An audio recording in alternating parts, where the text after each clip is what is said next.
I don't think there's an issue that is more important to me this election than the gaslighting and abuse that Donald Trump is projecting onto women. The minimization, the lies, the flip-flopping on policy drives me insane. I find it abusive. I find it demeaning to my intelligence. I find it demeaning to my individuality, to my self-liberty, to a sense of autonomy. It is so dangerous and such a step backwards. I'm so grateful that we have on the top of the ticket on the left a candidate named Kamala Harris. She sat down with Stephanie Ruhle yesterday, and here's what she has to say about a woman's right to choose and Donald Trump's ever-shifting position on it. Let's play the clip. And people don't think often about reproductive rights being an economic issue, but it is. A woman's ability to plan her future, her education, her life. Today, and in the last few days, Donald Trump keeps talking about it and how in overturning Roe v. Wade, he helped women. He protected women. He says they're miserable today. They're poorer today. They're more vulnerable today. He said he will be the protector of women if elected. Can you respond to that? So Donald Trump is also the person who said women should be punished for exercising a decision that they rightly should be able to make about their own body and their future. So I think we would all agree that as a result of that perspective that he has about women, he also then chose 3 members of the United States Supreme Court who did as he intended, undid the protections of Roe v. Wade, and now in state after state, you see laws being passed that do punish women. Laws that, I mean, most recently, a heartbreaking story resulted in a young woman dying, a mother of a 6-year-old. Heart-wrenching stories. And that's for the listener, much less their family. You know, it's important that we are reminded of the recreational cruelty that MAGA, the top of their ticket, Donald Trump, and the men and women that support him. There is a recreational cruelty about these abortion bans and these restrictions on abortion laws. I saw on Twitter yesterday that our nut job governor, a guy by the name of Kevin Stitt, he had a clogged artery. And so he had to go to the hospital and get a stent put in. And he says on Twitter, I was able to get a stent. This is a happy reminder to everybody to be conscious of your heart health. And I thought, oh, how nice of Governor Stitt to be able to go to the doctor and to not have any restrictions or any laws preventing him from getting life-saving care. Meanwhile, there are women in his state that have ectopic pregnancies, that have been raped, that are victims of incest, that have complications with pregnancies, and he thinks it's his business. And he's never been to medical school. He doesn't even believe in science. I think this is a guy who believes the earth is around 5,000 to 6,000 years old, and he thinks he knows better. And it's important that we remember that this is cruel. And let's just listen to the clip that Kamala reminded us of, that the Republicans, for the 3rd time in a row, have put this sick, twisted, demented person that traffics in cruelty towards women at the top of their ticket. Play the next clip. Do you believe in punishment for abortion? Yes or no, as a principle? The answer is that there has to be some form of punishment. For the woman? Yeah, there has to be some form. 10 cents, 10 years. I don't know. That I don't know. That Why I don't not? know. How sick is that? A woman has, let's say she's raped, and then she goes to get an abortion. Then they want to charge her with a crime. These people are sick. Weird doesn't even begin to cover it. This is sick. This is a total sickness.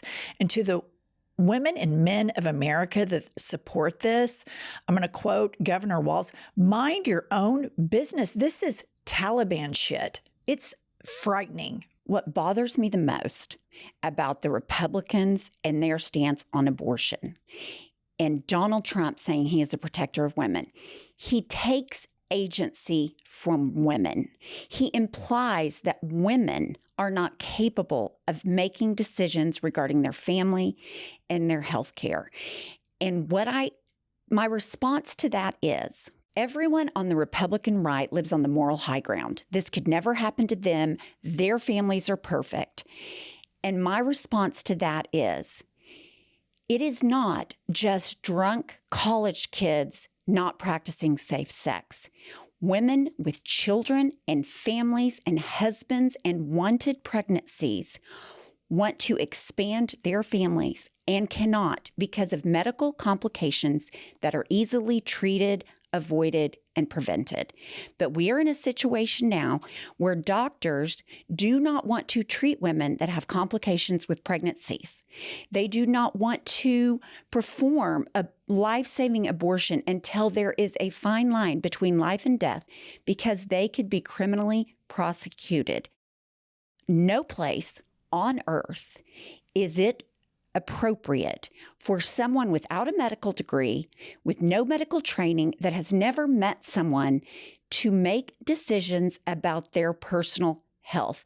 And asking women who have been raped and victims of incest to go and prove the fact that a crime was committed before they can receive health care is unethical and immoral. So I am tired of these politicians acting like women do not have agency over their own bodies. They have plenty of agency over their own bodies. And what I really liked about what Stephanie Ruhle said in questioning Kamala Harris about this issue is abortion is an economic issue. If women cannot afford to have children, it becomes a problem for the community as a whole. If women do not have paid leave, child care help, these become issues for the greater population. And so I find it disgusting. I find it revolting that Donald Trump, who is a convicted fraudster, who has been found liable in federal court for sexually assaulting a woman and then defaming her because he doesn't want to have to pay her. I find it grotesque that anybody on planet Earth would put him in charge of anything having to do with the woman. Very well said, but I do want to push back on one thing, and I think this is a very dangerous narrative for anybody to engage in. Whether it's a college kid that's drunk, a rape victim, a victim of incest, or a medical problem, whatever the reason is, all of that privacy should be protected. Absolutely. And we cannot set up laws where a woman who is seeking abortion care has to go in front of some abortion panel and present the case. The government can't intervene in it at all. And one of the biggest myths that the right perpetrates, aside from the fact that Donald Trump repeats the obvious lie over and over that babies are executed by American physicians and nurses across hospitals in the United States, which we all know is patently false. But the other one that they repeat is that there are all of these late-term abortions. And the facts are this: 1% of abortions happen in the third trimester, and they are pregnancies that have gone awry. These are critical health situations where the medical providers and the patient have to take life-saving measures. But I'm going to say this, and I will die on this hill. From the high school child whose parents were hardcore Bible thumpers and she didn't get an education other than abstinence only, to the college student, to the rape victim, to the incest victim, to the person who has complications, all of that should be protected. All of it was protected by Roe v. Wade. And Donald Trump and his sick, twisted, anti-science, anti-woman sycophants traffic in recreational cruelty and try to grade what is appropriate when it's appropriate. It's all none of your business. And if you want it to be your business, then let's talk about at what age you can start taking Viagra. This episode is sponsored by Betterhelp. Pumps, with our hectic schedules, I often need a reset. I need some time to talk to an objective person who's trained to deal with the human experience. And I always feel so much better after I have a session with my Betterhelp therapist. To me, the best part about BetterHelp is you can do it if you're on the road or in town and you have the comfort of your own surroundings when you're meeting with your therapist. That's right. BetterHelp is entirely online, designed to be convenient, flexible, and suited to your schedule. All you have to do is fill out a brief questionnaire, and you can get matched with a licensed therapist, and you can switch therapists at any time for no additional charge. Listener, rediscover your curiosity with BetterHelp. Visit betterhelp.com/IHIP today to get 10% off your first month. That's BetterHelp, HELP.com/IHIP. Has it come to your attention the comments made by Representative to Congress from the state of Louisiana, Clay Higgins? I saw a little blurb. Enlighten me. He made a comment and posted on social media regarding what I might remind everyone about the Haitians in Springfield, which is a lie, which the governor of Ohio has said is a lie. The mayor of Springfield, Ohio, has said is a lie. And they are not illegal. So this man posted this on social media. LOL. These Haitians are wild, eating pets, voodoo, nastiest country in the Western Hemisphere. Cults, slapstick gangsters. But damned if they don't feel all sophisticated now, filing charges against our president and vice president. All these thugs better get their mind right and their ass out of our country before January 20th. Okay, wait, hold up. This guy's a what? He is a representative from the state of Louisiana to the United Federal? States Congress. Yes. Are you serious? I am. That is so racist. And it's such a lie. And furthermore, did he just refer to Donald Trump and J.D. Vance as the president and the vice president? He sure did. So he's not even tethered to reality. It's so incredibly racist. And I would bet that this guy, if you were to look at his website, I bet he says he's a family values Christian. Does he not? Oh, I'm sure he does. He also is an election denier, conspiracy theorist. This guy does not live in reality. He has no idea how to be a leader. But you know what? This is MAGA. This is the Marjorie Taylor Greene, the Laura Loomer, the Donald Trump, the J.D. Vance, the Josh Hawley, the Ted Cruz, childless cat lady Lindsey Graham. These are their people. This is the hate that they traffic in. Are they going to do anything about it? Well, they have brought him up on a motion to censure before the House.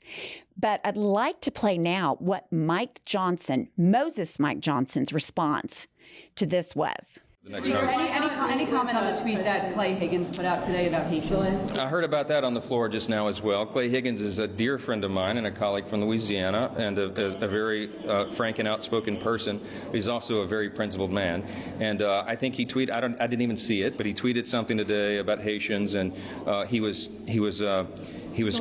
approached by January 20th. Okay. Well, look, he was approached on the floor by colleagues who said that was offensive. He went to the back. I just talked to him about it. He said he went to the back and he prayed about it and he regretted it and he pulled the post down. That's what you want a gentleman to do. I'm sure he probably regrets some of the language he used, but we move forward. We believe in redemption around here. The standard is you can be the biggest piece of shit on the planet. You can be racist. You can traffic in cruelty. You can just lack impulse control. And then you go to Moses Mike Johnson, who is a nut. That guy, the Speaker of the House, thinks that dinosaurs and man lived on the planet at the same time. And he is in line second in line to be the president of the United States. That's who they pick. They pick Donald Trump 3 times in a row. They pick this nut. And instead of standing up and having a backbone, instead of, I'm not a religious person, but I understand these WWJD, what would Jesus do bracelets, instead of maybe having that on and saying that language is unacceptable. I am going to have a committee meeting. We cannot have this. I'm not going to tolerate lies, racism, incendiary rhetoric towards legal immigrants in this country. And I mean, how horrible, because you have this group of craven, depraved MAGA people, and all they want is red meat to chew on so that they can hate people that have brown skin. They think that they are so morally superior because, just like Moses Mike Johnson said, they're going to pray about it. Right. Fuck off. Dig deep into your soul and figure out what the fuck is wrong with you, because that is not okay. He just literally okayed all that racist shit from the United States Capitol, and it is abhorrent and it is disgusting, and I'm so sick of these fucking people representing the United States of America. It's awful. I've had it. I totally agree. And I think the theme today, you look at it, they're trying to marginalize. They're attacking women, marginalizing them, making them less than human. Same thing with Black and brown people. Illegal immigrants that were recruited for workforce, they are making them marginalized and dehumanizing them. The Republican Party dehumanizes people that are not them, and it is dangerous. We've seen, history has seen what happens when you dehumanize people, and it disgusts me. I am disgusted by this whole thing. It's disgusting, and you have Trump and you have all the MAGA sycophants in Congress that support him. And I think there needs to be a reckoning with the American public, starting with these hateful megachurch preachers that put all of these lies into these Americans' heads that abortion is murder. They have absolutely zero scientific evidence that that is true, and actually it is false. And then they start allowing space in the communities that people that come here from other countries are somehow less than human. It's gross.